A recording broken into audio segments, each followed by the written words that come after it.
नमस्कार, मैं राहुल नागपाल और आप देख रहे हैं सोशल मीडिया। मेरे हाथ में एक किताब है और किताब का नाम है धर्मांतरण, अंबेडकर की धम्म यात्रा। इस किताब को डॉक्टर रतनलाल साहब ने बनाया है, जो हिंदू कॉलेज में इतिहास के प्रोफेसर हैं। और ये किताब बड़ी भारी भरकम है और इस किताब में लगभग 550 पेज हैं। बाबा साहब के धर्मांतरण को लेकर के ये किताब बनाई गई है। बाबा साहब डॉक्टर अम्बेडकर धर्मांतरण करने से पहले क्या सोचते थे, किस सोच के आधार पर उन्होंने बौद्ध धर्म को चुना, वगैरह वगैरह बहुत सारे सवाल इस किताब से संबंधित हम आज लेंगे। हालांकि प्रोफेसर्स का काम होता है यूनिवर्सिटी में पढ़ाना, अच्छे विचार समाज के और सोसाइटी के बीच में छोड़ना। धम्म पर किताब लिखने का काम उन संगठनों का था, चाहे तो वो भारतीय बौद्ध महासभा है, चाहे समता सैनिक दल है, चाहे बाबा साहब डॉक्टर अम्बेडकर के नाम पर राजनीति करने वाले तमाम वो राजनीतिक दल हैं। उनको चाहिए था कि वो इस प्रकार के एक महत्वपूर्ण दस्तावेज के रूप में किताब तैयार करते। लेकिन प्रोफेसर साहब को धन्यवाद, बहुत बहुत आभार उनका कि उन्होंने इस किताब को 550 पेज की किताब को तैयार किया है। इसमें क्या है, इसकी भूमिका में तमाम सवाल और साहब के जवाब। सर, स्वागत है आपका। शुक्रिया। सबसे पहला सवाल यही है कि कैसे आया ये विचार कि ये किताब, इस प्रकार की भी कोई किताब जो है वो बननी चाहिए। देखिए, बाबा साहब पर दुनिया में बहुत काम हो रहे हैं जी, और यहाँ भी लिखे जा रहे हैं। हिंदी में थोड़ा कम काम है, लेकिन मैं इतिहास का छात्र हूँ और अभी भी विश्वविद्यालयों में जाएंगे तो अम्बेडकर को नहीं पढ़ाया जाता। हाँ। जब हम लोग स्टूडेंट थे तो और बात थी, तो हमने अम्बेडकर पढ़ाई नहीं। BA MA MPhil PhD सब हो गया, पढ़ने का मौका ही नहीं मिला। क्योंकि मेरा इतिहास है, मैं प्राचीन भारत पढ़ाता हूँ, फिर हिंदी साहित्य पे मेरा कुछ कुछ लिखता रहता हूँ, इतिहास पे लिखता हूँ। तो जो नहीं है उसको स्वीकार कर लेना चाहिए। एक ही हम लोग जब स्टूडेंट थे तो मार्क्सवाद, समाजवाद, लेनिन ये सब पढ़ते थे, पूरा RS शर्मा, रोमला थापर ये सब पढ़ते थे। तो जो नहीं है इंटेलेक्चुअल फॉर्मेशन एक दिन में तो होता नहीं। हाँ, उसमें वक्त समय लगता है। तो हम किसी से पूछे कि आपने कार्ल मार्क्स क्यों नहीं पढ़ा, आपने गांधी क्यों नहीं पढ़ा, तो कोई एक स्कॉलर एक ही चीज़ में उसकी ज़िंदगी बीती जाती है। बिल्कुल। तो उस समय जब मैं PhD करके लौटा तो सोशल मीडिया का ज़माना आ चुका था। तो मैं बहुत बाद 16 में मैं सोशल मीडिया पे एक्टिव हुआ। तो मैं कुछ कुछ लिखता रहता था और आम आदमी, कोई अम्बेडकर की कोई पढ़ाई नहीं थी। छिटपुट कहीं लेख पढ़ा हुआ तो पढ़ा हुआ, तो मैंने पढ़ा हुआ नहीं था। और बगैर पढ़े हुए जो है ना, मैं बोलता नहीं, ये भी तथ्य है। तो सबसे पहले चुनौती तो आई हमारे सोशल मीडिया के सर्टिफिकेट बांटू मित्रों से। किसी भी बात पे कहीं चले जाइए, अरे ये अम्बेडकरवादी नहीं है, अम्बेडकरवादी नहीं है। तो मेरे जहन में ये बात आई कि आखिर अम्बेडकरवाद क्या है, थोड़ा पढ़ा जाए, पढ़ के तब बात की जाए। तो 20 तक जो है, लॉकडाउन लगने से पहले तक मेरी 6-7 किताबें 8 किताबें आ चुकी थी, काशी प्रसाद जायसवाल पे और तमाम और कितने, रोहित, वंचित भारत, तमाम ये सब आ चुकी थी। इसी बीच लॉकडाउन आ गया। तो लॉकडाउन में ऑनलाइन क्लास लेना था, घर में रहना था, कहीं जाना नहीं था। तो मैंने सोचा कि चलो अब इसी बहाने जो है ना अम्बेडकर पे पढ़ाई शुरू हो। तो कैसे हो, तो पढ़ना। फिर मेरा बेटा जो आजकल विदेश में है, उसने एक पुराना मोबाइल से YouTube बना दिया, बोला इस पे बोलिए। मेरे पास कोई टेक्नोलॉजी ने कुछ भी नहीं आता था, ना लाइट, कैमरा, एक्शन, कुछ नहीं जानता था। तो उसी में मैंने बोलना शुरू किया, पढ़ना शुरू किया। तो पढ़ते पढ़ते कई विचार एक साथ मेरे जहन में कौन थे। वो विचार ऐसे थे कि बाबा साहब की राइटिंग तकरीबन 15,000 पेज है और 15,000 में कुछ स्कॉलरली वर्क है, कुछ भाषण है, कुछ ज्ञापन है, तरह तरह के हैं। कुल मिलाकर के 15,000 पेजों में बाबा साहब ने भिन्न भिन्न प्रकार की तरीके से अपनी बातें रखी हैं। उसमें एक समस्या है कि ज़्यादातर में इंडेक्स नहीं है, तो आपको कहाँ क्या पढ़ना है आपको पता ही नहीं लगेगा। दूसरी बात है कि वो पूरा बिखरा हुआ है चारों तरफ। कुछ इस वॉल्यूम में है, कुछ इस वॉल्यूम में है, क्रोनोलॉजी भी नहीं है कई जगह। तो पढ़ते पढ़ते मैंने सोचा कि एक थीम बना के पढ़ा जाए बाबा साहब को। तो मैंने अमूमन 3-4 थीम आइडेंटिफाई किए, जिसमें से पहला थीम ये था, धर्मांतरण। क्योंकि और मैंने इसमें जितने आर्टिकल लिखे हुए हैं ना, सब पे ऑलमोस्ट वीडियो में बना चुका हूँ। तो वीडियो बनाते गया, आर्टिकल छांटते गया, वीडियो बनाते गया, आर्टिकल छांटते। मतलब लोग इस किताब को भी पढ़ सकते हैं और इससे संबंधित वीडियो भी देख सकते हैं। हाँ, अम्बेडकर नाम पे जाएंगे तो राइटिंग एंड स्पीचेज में बहुत धर्मांतरण में वीडियो मिलेंगे। तो जितने इसमें सब छपे हैं, बेसिकली ये उल्टा हुआ, डिजिटल वर्ल्ड से मैंने किताब बनाई है ना। मतलब लोग पहले पढ़ते हैं फिर वीडियो बनाते हैं। हाँ, आपने पहले वीडियो बनाया फिर किताब बनाई। हाँ। तो जब मैं, इसलिए भी ज़रूरी था इस पे लिखना कि जिस तरीके से इलेक्शन में चाहे बाबा साहब को एक तरह से हिंदुआइज करके हिंदू थे, हिंदू थे, ये चल रहा है ना पूरा कि बाबा साहब तो नाम के आगे रामजी राव स्पेशल लिखा जा रहा है। हाँ, रामजी राव, ठीक है, वो तो अब संस्कृति का पार्ट है। मेरा नाम रतन लाल है तो मैं थोड़ी बदल सकता बिल्कुल। हूँ। तो जिस तरह से पूरा प्रकरण चल रहा है और धर्मांतरण को लेकर जिस तरह से डिबेट है अभी, कई राज्यों में बहुत कड़े कानून बनाए गए हैं, या अगर हिंदू धर्म से दूसरे धर्म में जाते हैं तो पहले डीएम से परमिशन लेना पड़ेगा, तमाम तरह की जटिलता है। लेकिन दूसरे धर्म से हिंदू में आ रहा है तो घर वापसी है। तो बाबा साहब को जिस तरह से कैप्चर करने की तैयारी है, बड़े बड़े नारे लगते हैं और हिंदू फोल्ड में उनको रखने की तैयारी है, तो मुझे लगा कि कम से कम आम आदमी जो है ना, बाबा साहब सब राइटिंग को नहीं पढ़ सकता है, सब फैला हुआ है ना। बिल्कुल। तो मुझे लगा कि इस पे बाबा साहब के क्या विचार थे, वो विचार जानना, समझना और पाठकों के लिए लाना बेहद ज़रूरी है। तो मैंने इसी को 3 वर्ष लग गए इसको करने में, इसको बनाने में। हाँ, क्योंकि मेरा बहुत सारा काम रहता ना, एक्टिविज्म भी है, भाषण भी चल रहा है, क्लास भी है, आंदोलन भी है, सब चलता रहता है। ये पिछले साल ही आनी थी किताब, लेकिन लेट हुआ, अच्छा खैर कोई बात नहीं। तो उस पूरे भाषण को मैंने इकट्ठा किया है। मतलब आपका कहने का मतलब यह है कहीं ना कहीं कि बाबा साहब डॉक्टर अम्बेडकर का जो धर्म को लेकर के सोच थी, धर्मांतरण को लेकर के जो सोच थी, उसमें जो बाबा साहब ने देश भर में घूम घूम करके जो भाषण दिए जी, या कोई भी कहीं 2-4 लाइनें लिखी, वो सारी एक जगह आपने इसमें इकट्ठा कर दिए। जैसे बहुत सारे लोग अमूमन बात करेंगे ना, तो उन्होंने का कहना है कि 1935 में बाबा साहब ने कहा था कि मैं हिंदू पैदा हुआ जरूर हुआ हूँ, मरूंगा नहीं। हाँ। तो मेरे शोध में ये आया कि जो मैंने पढ़ा कि ये प्रक्रिया जो है ना 1920 में ही शुरू हुई। अच्छा, हाँ, 1935 से पहले 1920 में 20 में मनगांव में एक सभा थी साहू जी के महाराज के साथ। तो उस सभा में लोगों ने फैला दिया, र्यूमर, अफवाह फैला दिया कि ये तो धर्मांतरित लोगों की सभा है। अच्छा, उसी समय पर 20 में, और 20 में यानी बाबा साहब 29 वर्ष के थे। हाँ, 29-30 वर्ष के। हाँ। तो उस सभा थी, पहली सभा उनकी सार्वजनिक जीवन की पहली सभा थी। तो वहाँ के लोकल लोगों ने, जो अपर कास्ट के लोग थे, उन्होंने फैला दिया कि धर्मांतरितों की सभा है, इसलिए वहाँ बहुत ज़्यादा भीड़ इकट्ठा नहीं हो पाई। उसके बाद 1924 में बार्शी महाराष्ट्र में जगह है, तो वहाँ उन्होंने भाषण में कहा, दलितों से आह्वान किया कि हिंदू धर्म पे सवाल उठाया कि जहाँ संख्या में ज़्यादा थे हिंदू, तब भी मुसलमानों से पीटे गए। इसका कारण क्या है कि उसमें बल नहीं है, संघ बल नहीं, जातियों में बटा हुआ है। तो दलितों पे जो हमले हो रहे थे उस समय, साउथ इंडिया में कई मूवमेंट हो चुके थे, बायकाम वगैरह ये सब। तो उन्होंने उस समय 24 में कहा कि दलितों को इस्लाम धर्म अपना लेना चाहिए। अच्छा, 24 में बाबा साहब कह रहे हैं कि दलितों को इस्लाम धर्म अपनाना चाहिए। और उस समय 3 ऑप्शन देते हैं, नामांतर, देशांतर और धर्मांतरण। अच्छा, नामांतर, देशांतर और धर्मांतरण। कि नाम बदल लो, नाम में बहुत कुछ रखा है, टाइटल बदल लो। उसके बाद कहते हैं कि नहीं तो देश छोड़ के चले जाओ, फिजी चले जाओ, कहीं चले जाओ, वहाँ जाके अपना काम करो। तो फिर कहते हैं कि इससे तो बहुत लोग नहीं जा सकता है। और उस समय तक बुद्धिज्म पे उनका पढ़ाई जारी था। हाँ। तो 3 ऑप्शन देते हैं। उसके बाद 32 में पूना पैक्ट होता है और हिंदू महासभा के साथ पूरा समझौता है।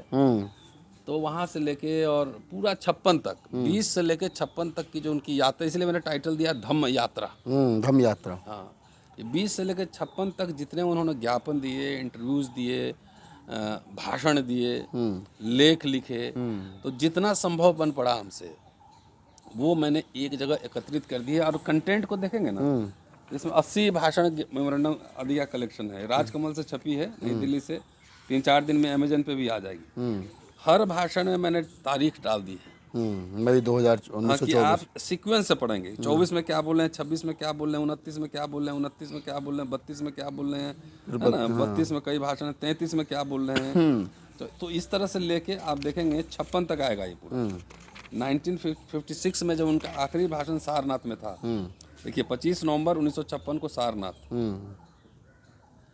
तो ये मैंने इसलिए इसको तैयार, मतलब 20 से लेकर के 1920 से लेकर के और 1956 तक जी, धर्मांतरण तक, यानी 36 साल। 36 साल बाबा साहब डॉक्टर अम्बेडकर क्या सोचते रहे और क्या बोलते रहे। हाँ, एकदम। दूसरी बात है, उसके बाद फिर सिखिज्म के, सर एक चीज़ तो क्लियर हो गई कि जो लोग सिर्फ ये कहते हैं आधे अधूरे ज्ञान के साथ में कि बाबा साहब ने 1935 में घोषणा की कि मैं हिंदू धर्म में पैदा हुआ, हिंदू धर्म में मरूंगा नहीं, आपने 1920 से, यानी कि लगभग 15 वर्ष पहले से बाबा साहब के मन मस्तिष्क में ये बात थी। ये बात अलग है कि उन्होंने घोषणा 35 में की। अरे जब वो कोलंबिया में थे तो उनका पहला डिसर्टेशन ही जाति के ऊपर है। हाँ, तो इसका मतलब the matter was very close to his heart, है ना, उनके दिल के करीब था ना ये मामला। तो इसलिए वो तो वहीं से प्रक्रिया बार बार इसमें देखेंगे तो जब स्कूल पास किए तो उनका समारोह हुआ था, एक सम्मान समारोह हुआ था। तो दादा केलुस्कर ने उन्हें बुद्ध चरित्र दिया था। तो बुद्ध चरित्र पे बार बार अपने भाषणों में बाद में कहते हैं। लेकिन ये प्रक्रिया जो है ना 1942 के बाद जो है ना और तेज होती है। और 50 आते आते देखें कि अम्बेडकर मन बना चुके थे।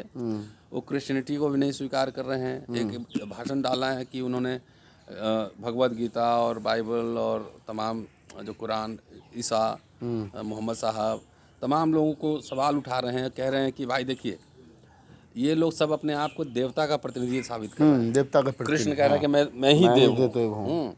ईसा कह रहे हैं कि मैं प्रतिनिधि हूँ, ईश्वर का वाहक हूँ यहाँ पे। लेकिन कह रहे हैं कि बुद्ध ने कभी ऐसा दावा नहीं किया कि मैं ईश्वर हूँ, मैं इंसान हूँ और मेरी बात तो तुमको ठीक लगे, पहले अपने तर्क के बुद्धि पे इसको टटोलो और ठीक लगे तब मुझे स्वीकार करो, ठीक नहीं लगे तो स्वीकार नहीं करो। वैज्ञानिक कसौटी पर खरी थी तो इसलिए वो कह रहे हैं बाद में कि ये सब जो मेरा आइडिया है स्वतंत्रता, समता, बंधुता का, ये आइडिया फ्रांस की क्रांति से नहीं आया, ये बुद्ध से आया। तो बहुत सारे इसमें ऐसे इश्यूज हैं जो हाईलाइट किए गए हैं। और हिंदू धर्म, बौद्ध धर्म, हिंदू महासभा के साथ लगातार उनकी बातचीत होती रही ये कौन सा धर्म अपनाया जाए। तो पहले सिखिज्म पे बात हुई, झुकाव था उधर। 40 तक सिखिज्म की तरफ है, बातचीत हो रही है। लेकिन 40 के बाद जो है ना, आप देखेंगे 42 के बाद जब शेड्यूल कास्ट फेडरेशन बन रहा है तो उनका झुकाव ज़्यादा जो है ना बुद्धिज्म की ओर हो रहा है। और उसी पीरियड को देखेंगे वो राजनीति में बहुत ज़्यादा दिलचस्पी नहीं ले रहे हैं, ज़्यादा बुद्धिज्म की ओर जा रहे हैं, ज़्यादा लिख रहे हैं, ज़्यादा बोल रहे हैं। तो उन्होंने अपने जीवन काल में सभी धर्मों का अध्ययन किया पहले, और अध्ययन किया और जो कंक्लूजन है कि हम बुद्ध की ओर चलें, चलो बुद्ध की ओर चलें, बुद्ध की ओर। तो ये बात है। दूसरा, बाबा साहब अंधभक्त नहीं है। वो जितने जैसे बौद्ध भिक्षु या मठ जैसे काम कर रहे थे उस समय, उसकी भी आलोचना कर रहे हैं। उसकी भी आलोचना कर रहे हैं कि इस तरह से अगर तुमको बौद्ध धर्म का प्रचार करना है तो हो लिया।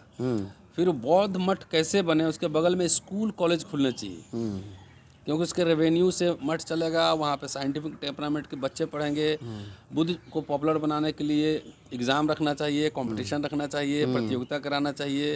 उसमें सभी धर्म के लोगों को जो है ना बुलाना चाहिए। और जो जीतेगा उसको शायद 10,000 रुपया इनाम की बात कर रहे हैं उस समय। तो ये सोचिए। और इसके साथ बाबा साहब इंस्टीट्यूशंस भी बना रहे हैं ना, सिद्धार्थ कॉलेज, मिलिंद कॉलेज, ये सब नाम कहाँ से आ रहा है? बुद्धा से आ रहा है। और 1933 में जो अपना घर बनाए, उस घर का नाम भी क्या रखा उन्होंने? राजगृह, बौद्धों की राजधानी। तो उनके दिमाग में बुद्धा तो बहुत पहले से है। लेकिन ये धर्मांतरण जो है ना, एक आइसोलेशन में करने वाला काम नहीं है। इसके साथ उनका जाति व्यवस्था पर प्रहार, सामाजिक, आर्थिक, सांस्कृतिक सब आंदोलन एक साथ चल रहा है। और इस बात का जवाब भी देते हैं कि कुछ लोग कहते हैं कि आपको बुद्धिज्म करना है तो करिए, लेकिन आप हिंदू धर्म पे प्रहार क्यों कर रहे हैं? तो कह रहे हैं कि इस पे आलोचना किए बगैर तो बुद्धिज्म पे बात ही नहीं हो सकती। ठीक है। तो वो आलोचना देखिए, पूरा कबीर हो, रैदास हो, सब इसी परंपरा में थे। तो उन्होंने सुधार की बात की ना, भक्ति आंदोलन संत परंपरा में, भक्ति आंदोलन कुरीति सुधार की बात करना, धर्म के खिलाफ विद्रोह करना थोड़ी। आप सुधर जाओ ना, आप एक काम करो, शंकराचार्य बनाओ दलितों को। बिल्कुल।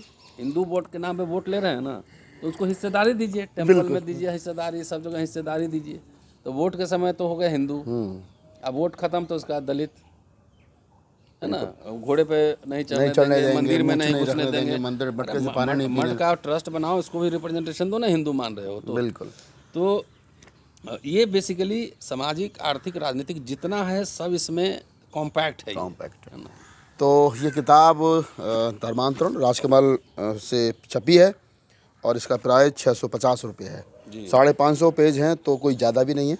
और शायद कुछ मैंने पेपर बैक ही निकाला है, हार्ड बाउंड नहीं निकाला है। हार्ड बाउंड बहुत और महंगा हो जाएगा फिर।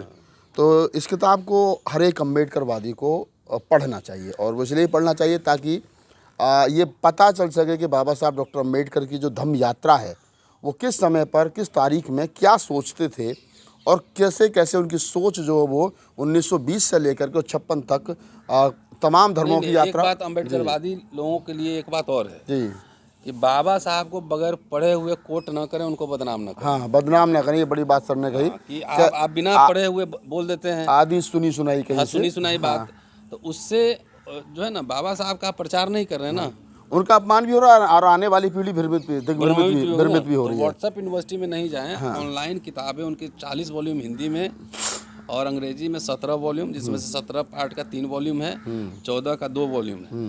आपको देखना है तो सीधे आप जाइए, कंटेंट्स देखिए, वहाँ पे सब ऑनलाइन अवेलेबल है और उसको पढ़िए, पेज नंबर हाईलाइट कीजिए, जिसमें देखिए बगैर रेफरेंस के एक भी चीज़ नहीं लिखा हुआ है, देख लीजिए। खरमोड़े साहब से लिया है, चाहे जिस किताब से लिया है, अशोक गोपाले की किताब से रेफरेंस है, और हर चैप्टर के अंत में कहाँ से वो लिया गया है, देखिए हर चैप्टर के अंत में बाबा साहब डॉक्टर अंबेडकर संपूर्ण वांग में खंड 35 पृष्ठ इतना से इतना, सबका रेफरेंस है इसमें। आप जाके इसको चेक कर सकते हैं। और एक बार मेरा काम था ये करना, इसमें 50 पेज का इंट्रोडक्शन है, भूमिका 50 पेज की है। अब ये समीक्षा के लिए प्रस्तुत है, पब्लिक डोमेन में है। आप मुझे आलोचना कीजिए, समीक्षा कीजिए, जो करना है कीजिए, लेकिन बगैर रेफरेंस फुटनोट के नहीं, है ना। अगर कोई देखिए, मेरी एक समझ है ना कि कोई भी किताब, कोई भी ग्रंथ, कोई भी व्यक्ति, कोई भी समुदाय, कोई भी संगठन अगर पब्लिक डोमेन में है तो उसकी समीक्षा होगी ही होगी। अंधभक्ति जो है वो नहीं चलेगी। कुल मिलाकर के बात ये है कि रतनलाल सर ने बता भी दिया है कि इस किताब को पढ़िए और किताब के जवाब में फिर किताब भी आप लिख सकते हैं। इसमें क्या गलत है प्रश्न नंबर के साथ बताइए, क्या अच्छा है वो भी बता सकते हो।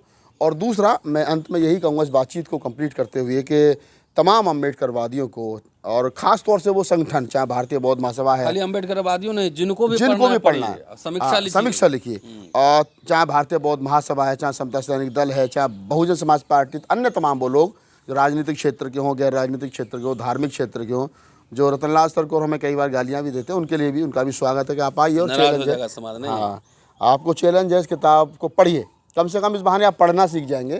तो पढ़िए और पढ़ने के बाद में बताइए कि ये किताब आपको कैसी लगी। राजकमल प्रकाशन ने छापी है, आप 2-3 दिन में इसको ऑनलाइन भी अमेजन पर खरीद सकते हैं, और जो दिल्ली के आसपास रहते हैं वो राजकमल से जा कर के खरीद सकते हैं। अच्छी किताब है, पढ़नी चाहिए। पूरी बातचीत के बारे में आपकी क्या प्रतिक्रिया है, हमें कमेंट सेक्शन में बताइए और मुझे दीजिए इजाज़त। धन्यवाद।